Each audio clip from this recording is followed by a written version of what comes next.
I'm like worried about stepping on your feet.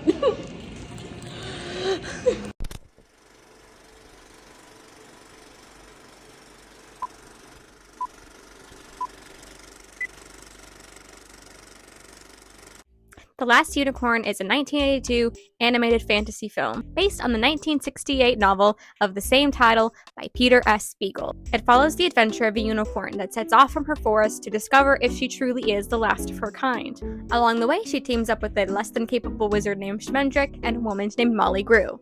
She's heard rumors that a creature called the Red Bull has been trapping all of the unicorns in the ocean for a man named King Haggard, and she takes it upon herself to figure out what has happened to them and how she can free them. When the story comes to a head, the unicorn is cornered by the Red Bull, and Schmendrick, in a last-ditch effort to save her, turns her into a human, because the Red Bull is looking for a unicorn, not a girl.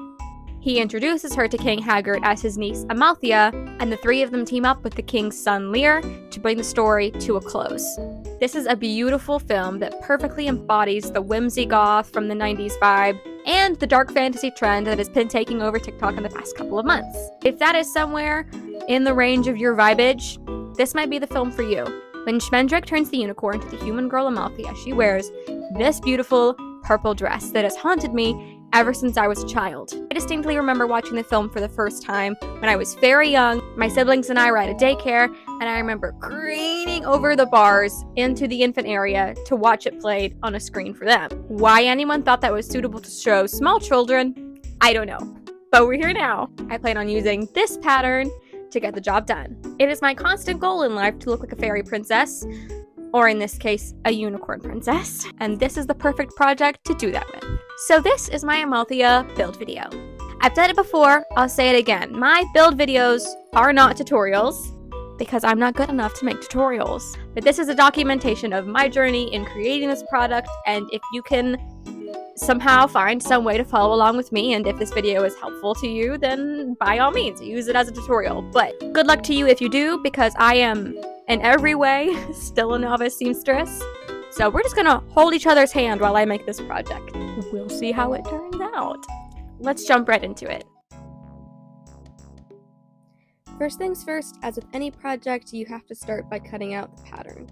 This is my least favorite part of any project. I hate doing this, especially because you have to cut out the entire pattern and then the fabric, whereas when I start a project, I just want to jump into the sewing right away. So this cutting out patterns really kills my vibe, but we gotta do it. So this is what I'm doing here.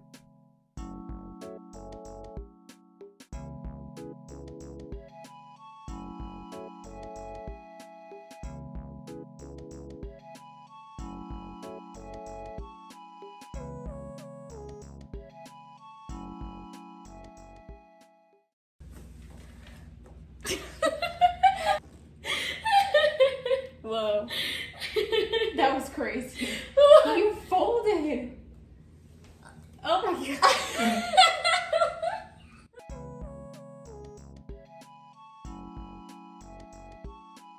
There's a side panel in the skirt that's supposed to be one that's just really big piece. My fabric wasn't wide enough for that, so I ended up dividing the side panel into two pieces and then just sewing those pieces together. I don't know if you can tell from the pattern here, but that ended up working just fine. With most sleeve seams, the seam is in the armpit, but with this dress, the seam was on the back of the arm. So I was really confused by the shape of this sleeve for a long time while I was working on this project. It really threw me off.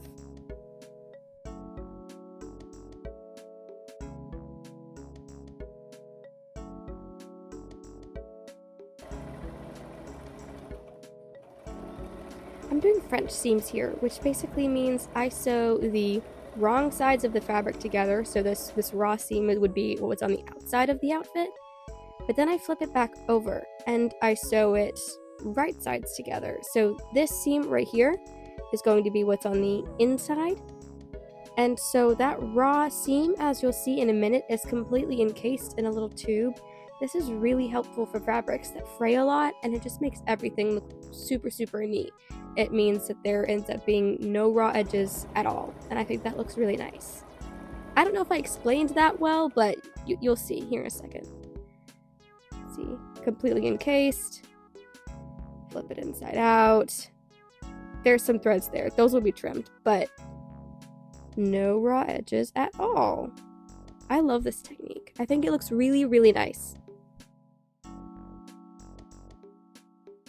As you can see, I did the same thing for the shoulders, as that's a high tension area, and I'm going to do the same thing for the inside seams as well. I did French seams for this entire dress, and that was probably the most time-consuming part of the project because the skirt is really wide. So French seaming everything, yeah, that took a hot minute.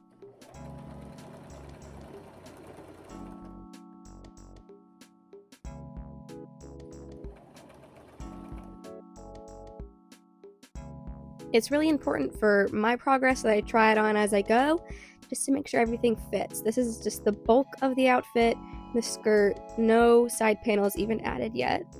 And is it just me, or is this really giving, like, Ariel coming out of the ocean at the end of The Little Mermaid vibes? That's what that looks like to me. Here are the skirt panels just pinned into place, making sure everything looks good before I go in and sew everything down.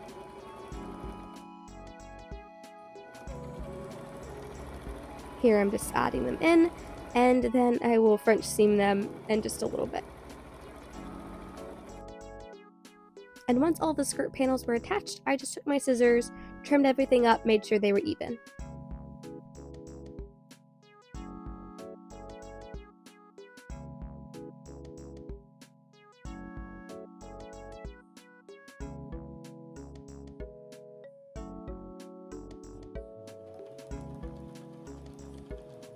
After I evened everything up, this is just me doing those French seams for about 100 years. So much of that.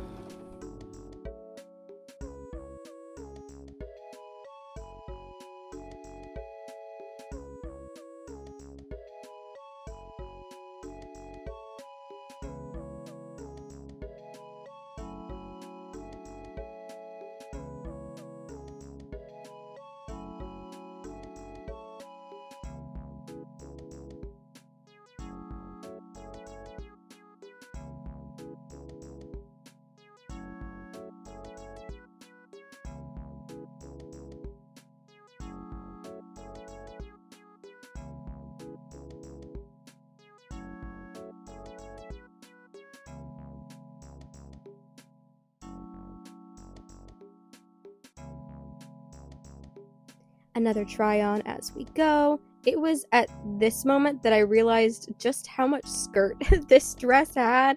It has so much skirt, and I'm obsessed with that. It's so effortlessly elegant. Look at that. Come on. That's gorgeous. You guys are seeing the Ariel vibes, right? Now what I've done here is I've just cut a slit in the front for her little corset that she has. And here I'm just doing a zigzag stitch on the collar and the sleeves. Again, it's a high tension area. I just want to make sure nothing was going to fray.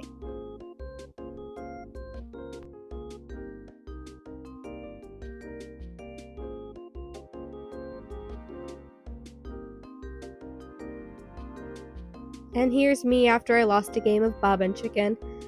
If you know, then you know. If you don't, lucky you.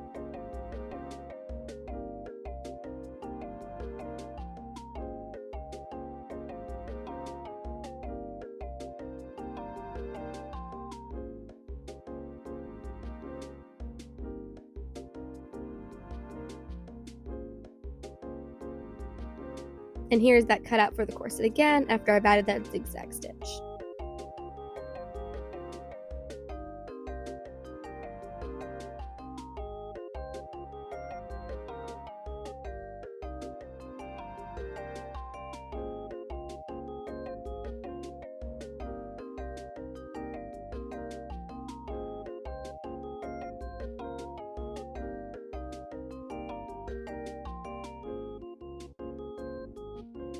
And what these little strips are going to be the loops for the corset fastening at the back of the dress, which is where it's actually going to lace up.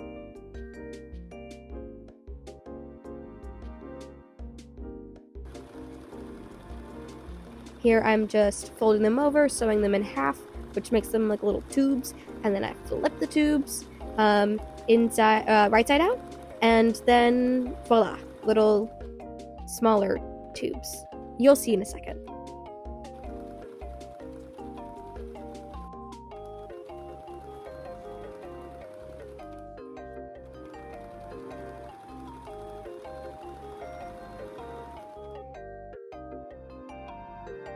Once I was finished making all of my tubes, I just folded them in little loops across the back of the dress, pinned them in place, and in just a minute, I'll sew them down.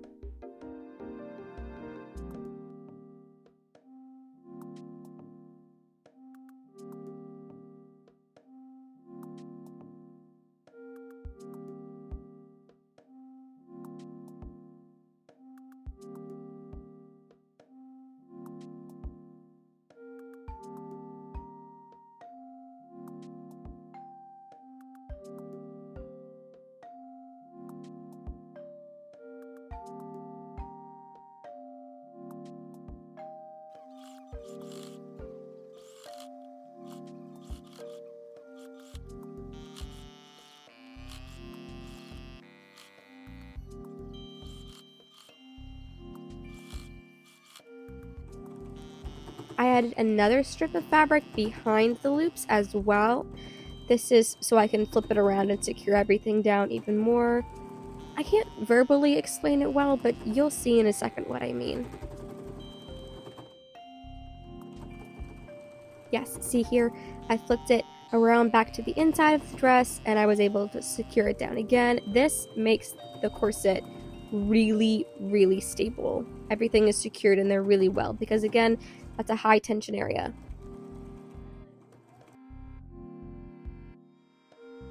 This shiny fabric here is going to be what I'm going to lace the back of my dress with. It is very sparkly, more of those Ariel vibes, right? Tubing it, again, easy peasy, and then I'm setting that aside just for later.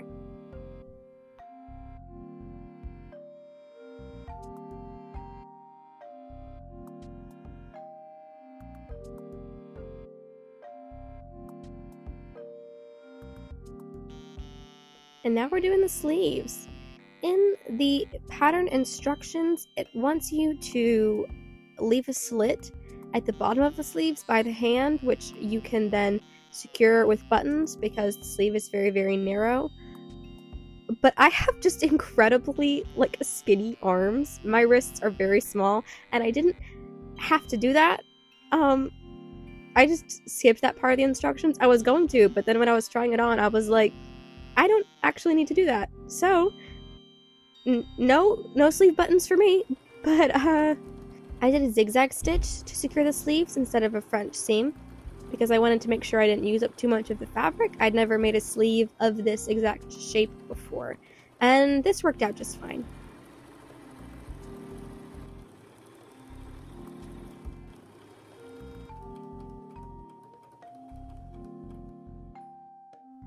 I also added a little extra fabric at the end of the sleeve.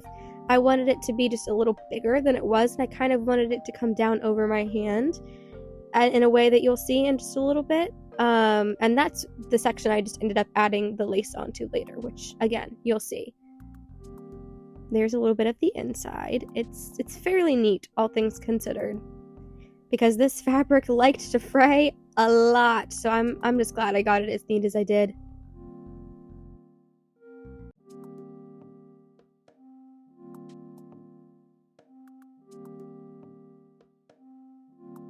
Now, there was probably a much easier way to do this, but this is the corset in the front. This is some more of that tubing that I made for the back of the corset. I'm currently pinning it onto the front of the dress. And then I just go in and I trim all the excess because I want to make sure that the gap on the front is the exact width that I wanted it to be. So I just pinned them down like that to make sure everything was sitting right where I wanted it to be. And then, as you can see, I have this extra fabric underneath. This is going to be what the corset is sitting on. And so now I can just sew these strips down onto that base fabric, as you can see here, and then I can attach that to the dress. And again, I'm sure there was probably an easier way to do this, but this actually worked really, really well for me, and it was all I could think of at the moment. So definitely weird, but if it works, it works, and yeah. And here what I'm doing is I'm just very lightly hand sewing the sleeves into the shoulders because, again, weird shaped sleeves, weirdly located seams. I just wanted to make sure for myself that it was sitting exactly where it was supposed to. I also do not like sewing sleeves into the actual outfit. I find it very difficult. So I usually hand sew the sleeves in before I go in with the machine. I find this just makes it a lot easier for me personally.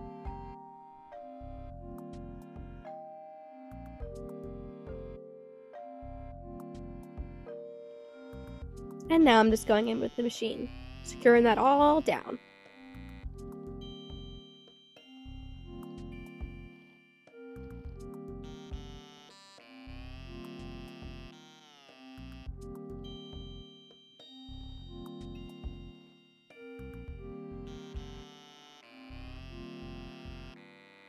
And then I added some darts onto the back of the dress as well. I wanted it to fit really, really snugly onto my torso.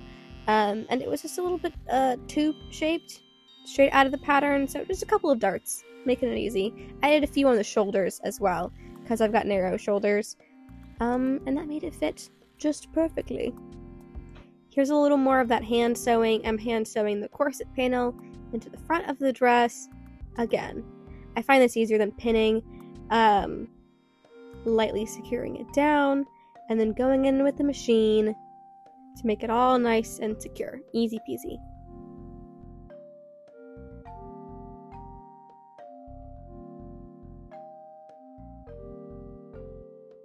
And this is the part of the project where I lost my mind. I did one fold over seam on the machine, and then I pressed the hem of the dress. And now I am going in and I am hand sewing the entire hem of this dress. You guys saw how big that skirt is. I'm hand sewing all of that. And I'm doing it with a relatively invisible stitch, or my attempt at an invisible stitch. It just means that on what's the outside of the dress, I just scoop up 2 or 3 threads of the outside and then push the needle through the rest of the folded over hem. And so this makes it pretty secure, but on the outside, the seam is relatively invisible.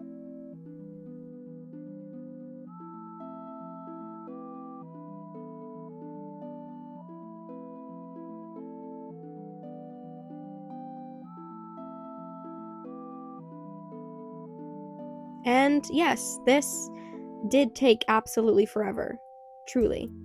If I ever decide I want to compete with this outfit, which I may one day, I will probably do the same thing to all of the inside panels of like the seams of the skirt.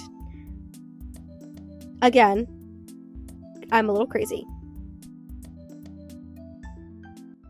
I have an assortment of lace that I'm going to use on this project, and one of them is this. The lace I have picked out for the collar and the sleeves is beautiful, but I'm going to accent it with this.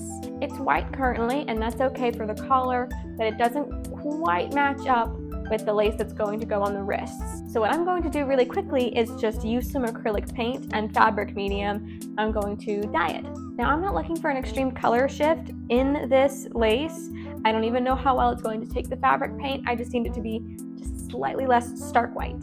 I figure I'll just walk you through what I'm doing. You don't need a lot for this kind of thing. You just need whatever you're going to dye, the color you want to dye it, some water. I'm using fabric medium because it helps. This is totally optional. I've done this before without fabric medium. You don't need a ton of water either. Keep in mind that however much water you use, you're gonna have to use even more paint. Get some of this lilac color in there. And you want to mix it up pretty thoroughly. Make yourself some good soup. You just don't want to leave any chunks of paint left if you can help it. Also keep in mind that however dark this looks and however dark this looks while it's in it is not going to be the color that it is when it's done, because moisture always makes everything look more saturated. So if you have this piece in here and it looks like this, it is going to be lighter when it's dry.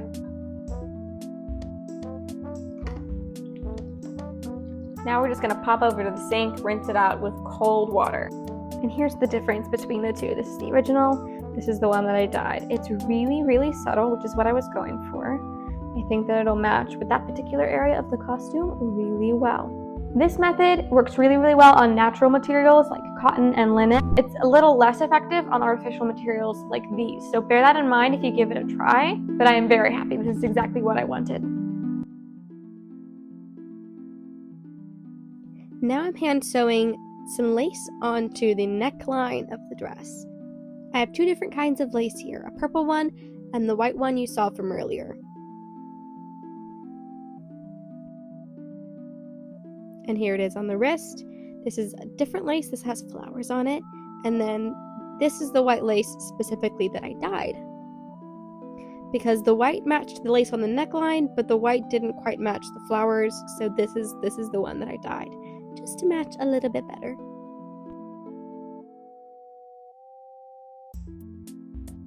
And then here on the neckline, I went in and I added some pearls. And I think that really tied the outfit together. I think that this was just the perfect finishing touch that made it match the hair. And oh my gosh, this was beautiful.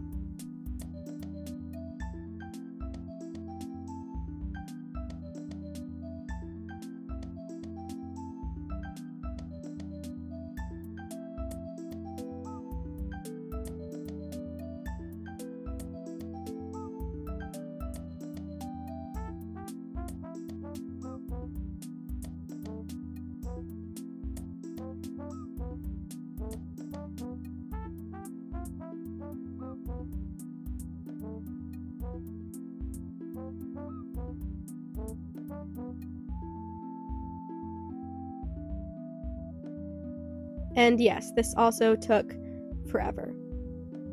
But this was the last thing I did for this project.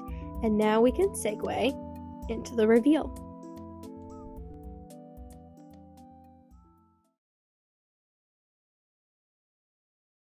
Why would I be the last? What do men know? Because they have seen no unicorns for a while does not mean that we have all vanished. We do not vanish. There's never been a time without unicorns. We live forever. We are as old as the sky, old as the moon. We can be hunted, trapped. We can even be killed if we leave our forests. But we do not vanish.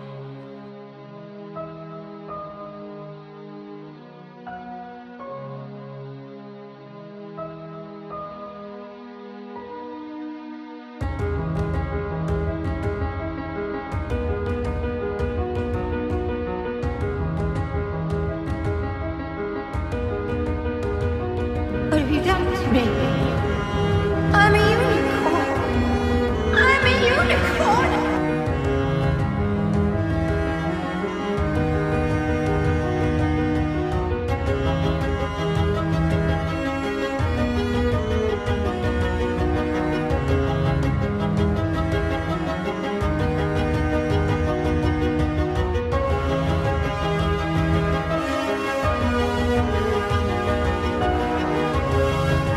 If we do that, all of the unicorns of the world will remain prisoners forever except one, and she will grow old and die.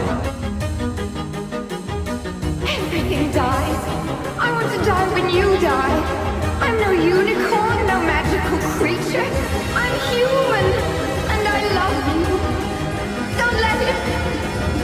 Leah, I will not love you when I'm a unicorn.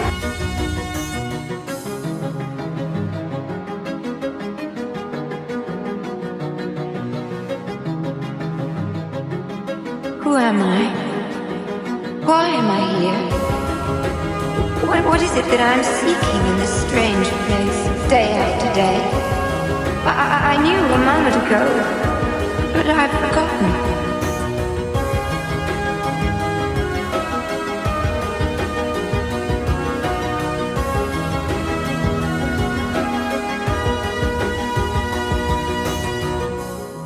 I have been mortal, and some part of me is mortal yet. I'm no longer like the others. For no unicorn was ever born who could regret. But now I do. I regret. And welcome back. You'll have to excuse me if I sound a little raspy. We got back from filming the reveal footage, and I immediately got just like terribly sick. So that's great. I have to say that even getting the reveal footage for this cosplay was a miracle of miracles, because I had like 2 or 3 other times planned where I was going to go out to different locations, mind you, and film this reveal, and every single one of them fell through over the course of like a month.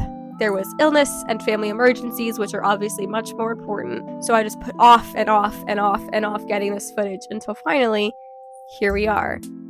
And I've gotta say, I do think it was worth it, because did you see those waterfalls? Come on. This was a cosplay for kind of fulfilling a childhood love and a childhood dream. I've always really adored The Last Unicorn as a story, from growing up watching the movie to coming into adulthood and reading the book for the first time. Amalthea became a character that was really, really special to me and that really resonated with me in a really deep way. And so I was really happy that I got to bring this character to life. There are definitely some things that I think I would like to improve on the cosplay. Like, for one, I forgot to add her little like pockets that she has. Just totally left my brain. And then I also think some trim along the corset front would be really cute just on that V. I don't think it's necessary, I just think it might be cute. I don't know. But that's a problem for future me. I'm not even going to worry about it right now, because I'm just so pleased with how it looks, and it was just beautiful and easy to move around in, and it was just stunning. I have never felt more beautiful in my life, I don't think, than when I was wearing this. Even if I got called Daenerys multiple times, that's okay. I like Dany too. I'll take being called Khaleesi, like that's okay with me. Thank you so much for watching this video, and if you're here and you've stuck through the whole process of me making it, double thank you. If this is the kind of content you like, I encourage you to like, comment, and subscribe. I hate saying that, it makes me feel really silly, but this is the bulk of what I do on this channel, is creation, and if that's your thing, I just think maybe you should stick around. Share this video with your friends, share it with your aunt, share it with your mom, share it with that person who's been your contacts but that you haven't talked to in years. Share it with them too. Thank you so much, and I'll see you in the next one.